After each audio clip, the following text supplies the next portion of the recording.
பசுவிற்காக தன் சொந்த மகனையே தேர்காலில் ஏற்றுக் கொண்ட மனுநீதி சோழனும் ஆட்சி செய்த தமிழ் மண்ணில் நீங்கள் ஆட்சி செய்வதை மறந்து விடாதீர்கள்.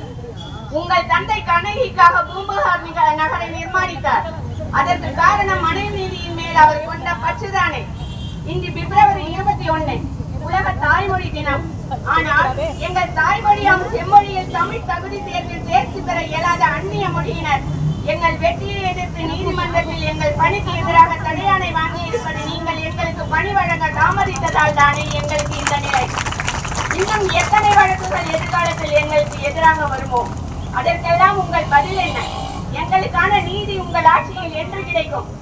40 மற்றும் 50 வயது கடந்தவர்கள் இந்த தேர்வில் அதிகமாக வெற்றி பெற்றுள்ளோம்.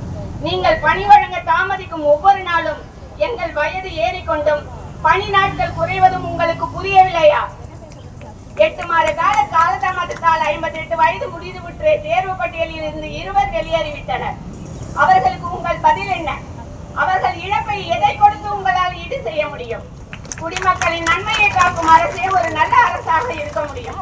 உங்கள் திராவிட மாடல் அரசு அத்தகைய அரசு என்றால் எங்களுக்கான நீதியை எப்பொழுது வழங்குவீர்கள்? நீதிமன்ற தடையாணை அகற்றி எப்பொழுது எங்களுக்கு பணி வழங்குவீர்கள்? மாண்புமிகு கல்வி அமைச்சர் அவர்களை 234 தொகுதியில் உள்ள பணிகளை ஆய்வு செய்தீர்கள். அங்கு ஆசிரியர் இல்லாத வகுப்பறைகள் எத்தனை என்பதை அறிந்தீர்களா? ஆசிரியர் இல்லாத வகுப்பறை உயிர் இல்லாத உடம்பு போன்றது. உயிர் இல்லாத உடம்பை வைத்துக் கொண்டு எதனை நீங்கள் சாதிப்பீர்கள்? மாண்புமிகு முதலமைச்சர் அவர்களே, தங்களை தமிழக மக்கள் அப்பா என்று அழைப்பதில் ஆனந்தம் கொள்கிறேன் என்று சொல்கிறீர்கள்.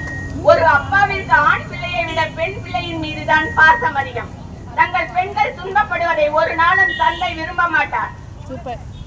நியமன தேர்வில் ஆண்களை விட பெண்கள் நாங்கள் தான் அதிகமாக வெற்றி பெற்றுள்ளோம்.